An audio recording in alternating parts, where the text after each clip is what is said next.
महोदय, 4.5 लाख शिक्षकों को बिहार में नियोजन के दंश से बाहर निकालना, ये तेजस्वी प्रसाद यादव जी और महागठबंधन के समय का ही मामला महोदय, दूसरे समय का मामला नहीं महोदय। TR1 और TR2 हमारे सत्ता पक्ष के एक सुरखाब के पंख लगा के आए हैं, इस बगल के अपर हाउस में सदस्य हैं, नाम नहीं लेना चाहता हूं। मैंने समझ लिए सर, मैंने हम शिक्षा मंत्री का कार्यभार देख रहे थे, लेकिन संचिका की जानकारी उन्हीं को है, मेरे पास नहीं है। अद्भुत है, कुछ भी कुछ बोल देना और कुछ भी बोल देना। ये कौन नहीं जानता है कि TR1 के विज्ञापन के 1 महीना 7 दिन के बाद पाठक साहब आए थे। यूपीएससी बहाली में पाठक साहब का क्या मतलब है भाई? कोई मतलब है? हाँ, पाठक साहब आए तो आउटसोर्सिंग में न्याय किए महोदय। जब जब महागठबंधन आती है तब तब कुछ न कुछ समाज के लिए लाती है, और जब जब केंद्र से लेकर यहां तक सरकार बनती है तो पेंशन खाते हैं। पेंशन समाप्त करना महोदय यह जघन्य अपराध है, और मैं समझता हूं कि अगर भगवान जी मेरे साथ नहीं होते तो मैं चुनाव हार के आता है। हमको भगवान जी भेजे यहाँ पाखंडियों का पर नकेल कसने के लिए। महोदय, भगवान राम जी अछूत कुल में पैदा होने वाली, मनुवाद द्वारा बनाए गए अछूत कुल में पैदा होने वाली माता सबरी के जूठे बैर खा सकते हैं, मगर भगवान को मानने वाले लोग माता सबरी बेटा चाहे मांझी साहब हो, राष्ट्रपति कोविंद साहब हो, उनको ना मंदिर जाने देंगे और ना और कहीं जाने देंगे महोदय। क्या है महोदय? ये पाखंडवाद है चौधरी साहब, ये पाखंडवाद है, समझिए, इसे पाखंडवाद कहते हैं। ऐसा नहीं महोदय। और प्रधानमंत्री को जाति सूचक शब्द से जोड़ रहे हैं। पूर्व मुख्यमंत्री जो सजा याफ्ता है महोदय, लालू प्रसाद लिखते हैं, श्रीमान लालू प्रसाद। लालू यादव कब से जोड़ने लगे महोदय? क्या वो पाखंडवाद नहीं है महोदय? करनी कथनी एक होनी चाहिए, चेहरा एक तरह के दिखाई पड़े महोदय, अपने अंदर झांकनी चाहिए महोदय। इस तरह की भाषा कतई उचित नहीं है महोदय। पट नहीं बनेगा महोदय। हम सम्मान करते हैं, विजय बाबू अच्छे आदमी हैं, विभाग और सरकार में ठीक ठाक मतलब स्थिति रखते हैं, मगर अन्याय जुलूम काहे बोलते हैं महोदय? हम बोले हैं माननीय देश के यशस्वी प्रधानमंत्री जी के बारे में सड़क पर कौन बोलते हैं? देश नहीं जानता है क्या? ये कौन नहीं जानता है सर? हम तो है उनको मानने वाले हैं। माननीय चंद्रशेखर जी, बहुत बहुत धन्यवाद, साधुवाद महोदय। मैं विपक्ष द्वारा पेश कटौती प्रस्ताव के पक्ष में तथा सरकार के शिक्षा बजट पर प्रस्तावित बजट के खिलाफ में बोलने के लिए खड़ा हुआ हूं। आपने समय दिया, इसके लिए बहुत बहुत साधुवाद। हमें इस पंचायत के बड़े मंच से अपने नेता, सामाजिक न्याय के महायोद्धा आदरणीय लालू प्रसाद जी का साधुवाद और धन्यवाद करता हूं। अपने नेता युवा आदर्श तेजस्वी प्रसाद यादव जी का धन्यवाद करता हूं, और हमारे बगल में बैठे हुए हमारे सचेतक साहब का धन्यवाद करता हूं। महोदय, शिक्षा के बारे में जितनी बात की जाए बहुत ही कम होगा। शिक्षा एक व्यक्ति के जीवन, परिवार, समाज और राष्ट्र के अंधकार को दूर करने का सबसे सशक्त माध्यम है महोदय। ऐसे में अगर शिक्षा किसी भी कारण से कमजोर पड़ती हो तो ये घोर चिंता का विषय है महोदय। मैं अध्यक्ष महोदय आपके माध्यम से सरकार के संज्ञान में लाना चाहता हूं, और इस बात को, चूंकि जो चिंताजनक स्थिति पैदा हुई है, इस बात के लिए पक्ष और विपक्ष सब लोग को एकमत होना चाहिए कि आखिर ये जो नशा बेशुमार फैले हैं, 1.5 साल की बच्ची के साथ कल हमारे यहाँ बलात्कार हुआ, और उसके प्राइवेट पार्ट में रॉड छोड़ दिया। 2 साल की बच्ची, 4 साल की बच्ची, 6 साल की बच्ची, ये क्या हो रहा महोदय? और सरकार को विशेष रूप से इस मामले में पहल करनी चाहिए। इसमें सारे, मैं उम्मीद करता हूं कि सारे विपक्ष का आपको सहयोग मिलेगा कि आखिर ऐसा हो क्यों रहा है, ये बातें आ कहां से रही है। अगर हम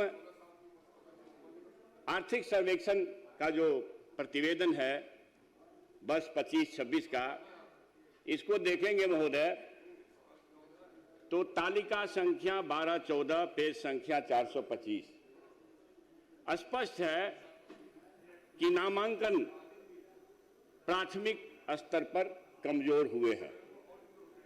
अब लोग अपने बच्चों को नशा की तरफ ले जा रहे हैं, मजबूर है। ऐसी स्थिति भयावह है, पता नहीं एक एक सदस्य वाकिफ होंगे कि इस ढंग से पता नहीं क्या हो गया है कि बच्चे को अगर मना करते हैं माता पिता, तो माता पिता पर भी गोली चलाने की स्थिति मानसिकता रखते हैं। रोज दिन महोदय 300 रुपया के लिए, 500 रुपया के लिए जो प्रतिवेदित नहीं होती घटनाएं, 800 रुपया के लिए फेरी वाले का ये लोग छीन करके सूखा नशा खरीद करके पीते हैं, खाते हैं, जो भी इस तरह की बातें होती है।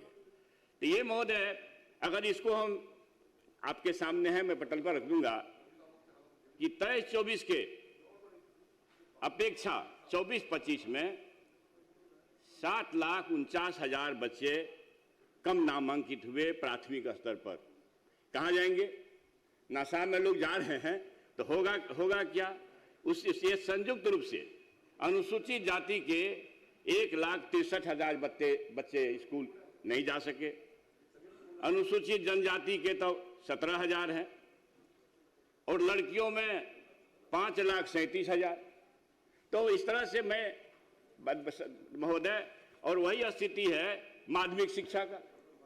माध्यमिक शिक्षा का क्या है? नामांकन की में कमी,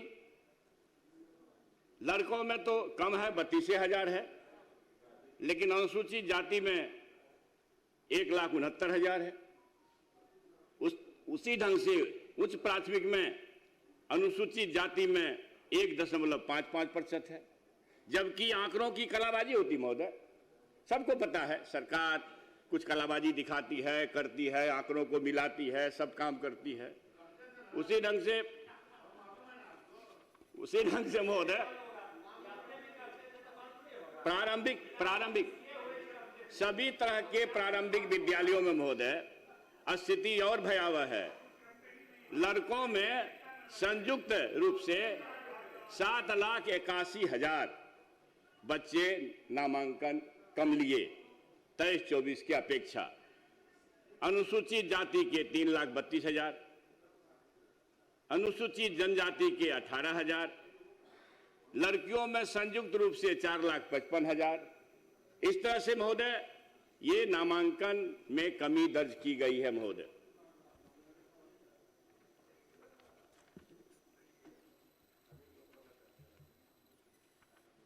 ड्रॉप आउट जो है, ड्रॉप आउट की क्या स्थिति है? पेज संख्या 426, तालिका 12-15, 23-24 में जो 1,26% ड्रॉप आउट रेट था, वो 24-25 में 6.8 हो गया। अंतर कितना हो गया महोदय? 5.54 का।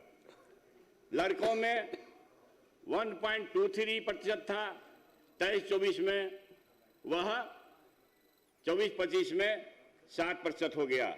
इसमें भी 5.77 दर्ज किया गया महोदय। संयुक्त रूप से 5.65% बच्चे स्कूल छोड़े हैं महोदय। इस तरह से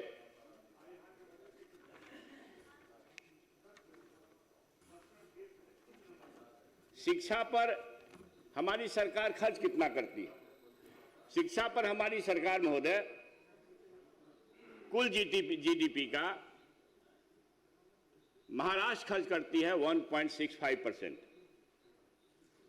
1.65% प्रतिशत में जीडीपी का, और वह रुपया होता है राशि महोदय 1 लाख करोड़।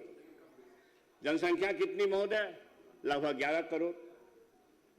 केरल खर्च करती है अपने जीडीपी का 1.5%, और वह लाख में होता है 55,261 करोड़। उसके बाद बिहार कितना खर्च करती है महोदय? 1.56, यह होता है 68,216 करोड़। इसका मतलब स्पष्ट है महोदय, जब जनसंख्या हमारा महाराष्ट्र के आसपास का है तो हम महाराष्ट्र से कम क्यों खर्च करते हैं। इसी प्रकार से महोदय, जब देश की स्थिति को समझेंगे तो हमारा देश कितना खर्च करती है, समुन्नत देश कितना खर्च करती है महोदय, तो इसमें देखेंगे स्पष्ट है। अमेरिका की आबादी है 33.5 करोड़ और वो खर्च करती है 118 लाख करोड़ शिक्षा पर। ये कुल जीडीपी का 5.5% से लेकर 5.8% तक है महोदय। रूस खर्च करती है 4.16%, 8.1 लाख करोड़ शिक्षा पर। चीन खर्च करती है 4%, 60.5 लाख करोड़। आबादी भारत की और चीन की बराबर ने, भारत की लगभग 1 करोड़ ज्यादा ही हो गया। और ये जो है भारत खर्च करती है 2.7% महोदय, और शिक्षा पर 13.3 लाख करोड़, जबकि जनसंख्या हमारी चीन के से ज्यादा है 1 करोड़ महोदय। तो ये स्थिति, भयावह स्थिति दर्शाती है कि हमारे बच्चे, जब शिक्षा पर हमारा ध्यान कम होगा तो महोदय स्थिति भयावह होगी महोदय। इस बात को समझते हुए, शिक्षा के महत्व पर प्रकाश डालते हुए, इस देश के महान चिंतक नेल्सन मंडेला साहब ने कहा है, शिक्षा दुनिया को बदलने का सबसे शक्तिशाली हथियार है महोदय। शिक्षा उन्होंने कहा है, शिक्षा के माध्यम से ही एक किसान की बेटी डॉक्टर, एक खदान मजदूर का बेटा खदान का प्रमुख, और खेतिहर मजदूर का बेटा महान राष्ट्र का राष्ट्रपति बन सकता है महोदय। ये नेल्सन मंडेला साहब नाम छुपा हुआ नहीं है, जिन्होंने अपनी जीवन जेल में ही बिता दी, उनका यह फीलिंग है महोदय और उनका यह अनुभव है। हम देख रहे थे महोदय, ऑक्सफोर्ड प्रेस द्वारा प्रकाशित रिसर्च बुक, और उसके पेज संख्या 304 में लिखा है महोदय, हमारे महागठबंधन से पहले के जो नीति थी शिक्षा की, नियोजन नीति के दंश से तेजस्वी प्रसाद यादव ने, ठीक है माननीय मुख्यमंत्री जी थे तब, भाई 17 साल से तो आपके निकट साथ थे ही, क्यों नहीं निकाल रहे थे। तो इसमें लिखा है महोदय, बिहार की भयावह स्थिति, ये राजकर्मी के दर्जा से पहले की बात मैं कह रहा हूं। The salaries of the para teachers are inadequate for survival and the field realities suggest that the fundamental rights of these teachers are denied by the government itself in terms of non-payment of equal wages for equal work। महोदय, एक शिक्षक वर्ग बताइए, जिसका हमारे सनातन संस्कृति में भगवान का दर्जा जिस शिक्षक को प्राप्त है, वो शिक्षक को संघर्ष करना पड़े सैलरी के लिए। एक जगह 30,000 मिलता था, एक जगह 32,000 मिलता था, चंद्रशेखर जी, वो सब करवा दिए हैं, हम ही लोग आए ना करवाए महोदय। बाबू महोदय, मंत्री आप भी थे महोदय, फिर महोदय आप देखिए महोदय, डिस्टर्ब कर रहा, बैठ जाए महोदय, विनय बाबू बैठ जाइए प्लीज। महोदय देखिए मेरा समय बर्बाद कर रहे हैं महोदय, अब बात आ रही, प्लीज बैठ जाइए, मेरा समय बर्बाद कर रहे हैं। बैठिए अरे बैठिए ना, बिना अनुमति का बैठ जाओ सर, हम टाइम बढ़ा दिया सर।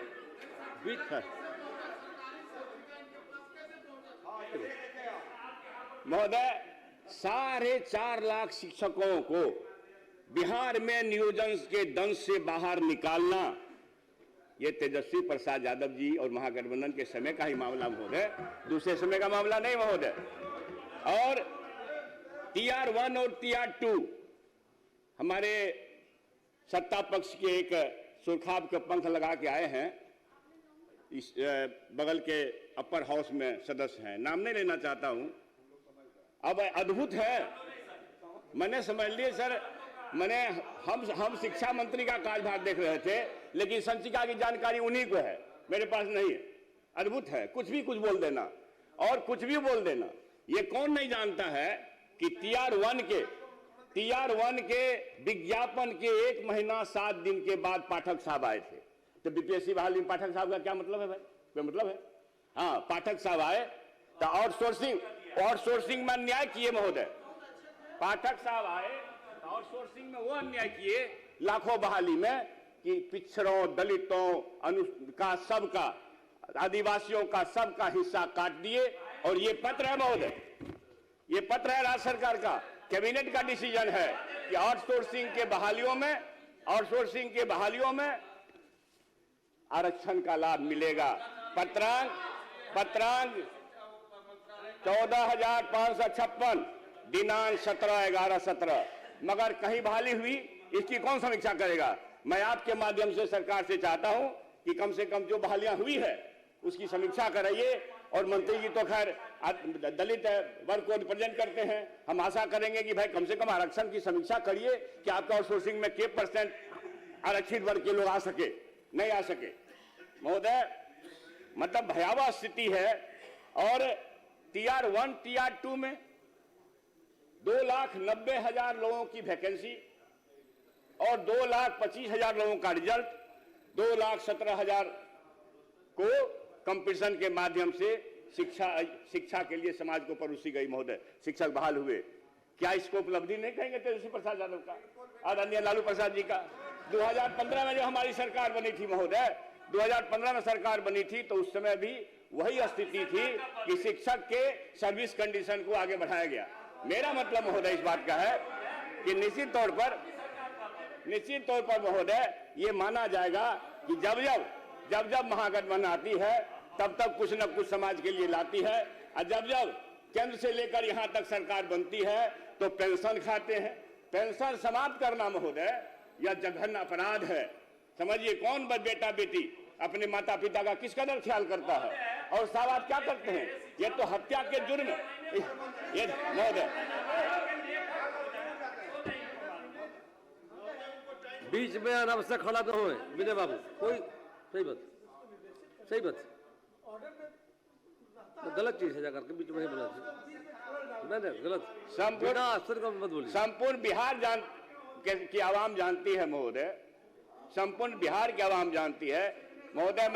मैं चौधरी साहब मधेपुरा के महान मतदाताओं के आशीर्वाद से, ईश्वर के कृपा से लगातार चौथी बार जीत करके आया हूं महोदय।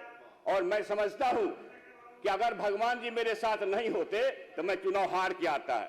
हमको भगवान जी भेजे यहाँ पाखंडियों का पर नकेल कसने के लिए, पाखंडियों पर नकेल कसने के लिए। इस शब्द को हटा दिया जाए, इस शब्द को हटाया जाए महोदय। पाखंडी शब्द हटा दिया जाए शूटिंग से। अरे भगवान तो कौन नहीं मानता है, मगर पाखंडवादी को नहीं मानते हैं।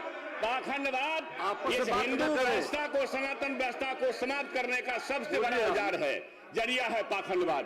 पाखंडवाद के खिलाफ भगवान राम जी, महोदय भगवान राम जी अछूत कुल में पैदा होने वाली, मनुवाद द्वारा बनाए गए अछूत कुल में पैदा होने वाली माता सबरी के जूठे बैर खा सकते हैं, मगर भगवान को मानने वाले लोग माता सबरी बेटा चाहे मांझी साहब हो कि राष्ट्रपति कोविंद साहब हो, उनको ना मंदिर जाने देंगे और ना और कहीं जाने देंगे महोदय। क्या है महोदय? ये पाखंडवाद है चौधरी साहब, ये पाखंडवाद है, समझिए, इसे पाखंडवाद कहते हैं। ऐसा नहीं है महोदय।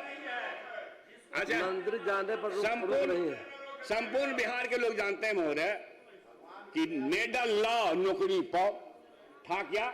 17 साल के एनडीए शासन में मेडल लॉ नौकरी पाओ था क्या? क्या तेजस्वी प्रसाद यादव का साधुवाद इस सदन को नहीं व्यक्त करना चाहिए महोदय?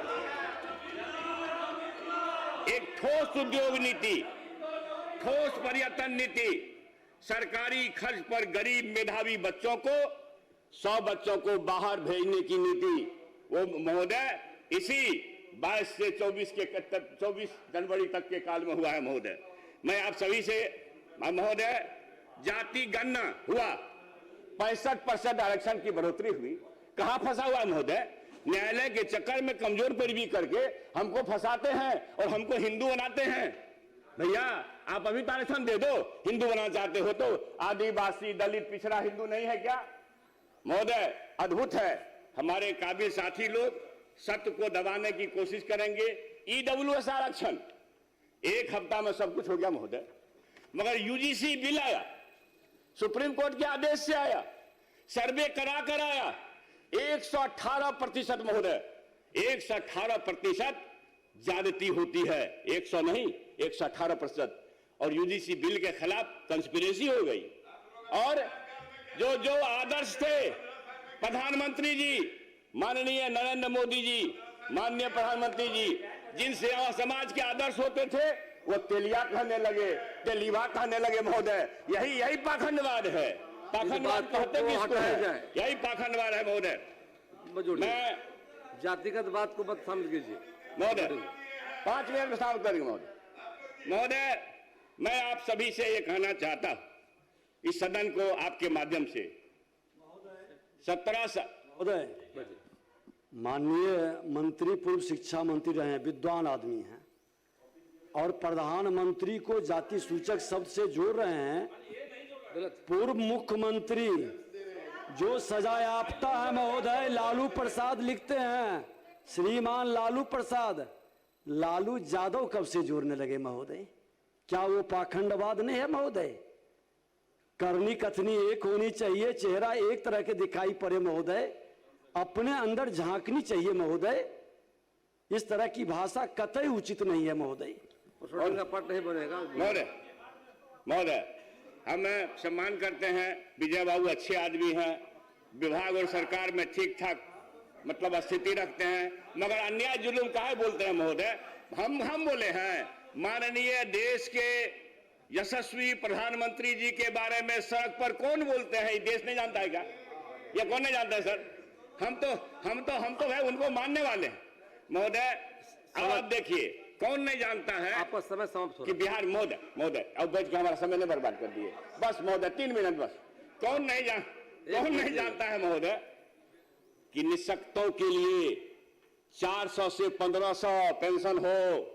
तेजस्वी प्रसाद यादव जी ने आंख खोला है, सरकार उस पर काम की है। क्या आप धन्यवाद नहीं करेंगे महोदय?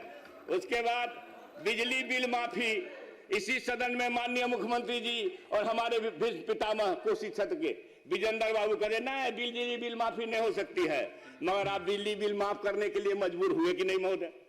आप समझिए, क्या तेजस्वी यादव का साधुवाद नहीं करेंगे? करोड़ों रोजगार और एनडीए महोदय 2-2 करोड़ प्रति साल नौकरी, 2022 तक किसानों की आय दुगुनी, हम लोग कब देखेंगे महोदय? बस 1 मिनट महोदय, मेरा ये कहना है कि बीफ एक्सपोर्ट बढ़ा करके भाजपा के लोग अपने आप को ब्राजील के लेवल में हैं। आप असली गौ के रक्षक और हिंदू बनते हैं। बीफ एक्सपोर्ट कैसे बढ़ गया? कैसे स्लॉटर हाउस को रिमोट किया गया महोदय? इसी ढंग से हम आपके सामने महोदय उच्च शिक्षा हो, उस शिक्षा की अस्थिति और भयावह है। 1 मिनट महोदय, माननीय मंत्री जी को, माननीय मंत्री जी हम सब अफसर देंगे महोदय, खाली कह देते हैं सिमुलतला विद्यालय की स्थिति भयावह है। 2 जून 2027 समझ लीजिए चंद्रशेखर जी के समय का, उसके बाद सिमुलतला शिक्षा सोसाइटी की बैठक नहीं हुई है। बीपीएससी को बहालियां देनी थी, निर्णय हुआ। मॉडल स्कूल की अभी चर्चा हो रही है, सरकार करने जा रही है। जिला स्तर पर मॉडल स्कूल उच्च स्तरीय बैठक में, विजय बाबू जानते हैं, उच्च स्तरीय बैठक में यह तय हुआ कि सिमुलतला मॉडल का स्कूल हल्दीरा में एक बने। उसके आधार पर जो सामान्य सभा की बैठक, जो एपेक्स बॉडी होती है सिमुलतला की, उसकी बैठक हुई और यह निर्णय हुआ। पाठक साहब भी उसमें शामिल थे, पाठक साहब भी शामिल थे, परंतु एक नाजायज आदेश से उसको रोक दिया गया। इसलिए शिक्षा पर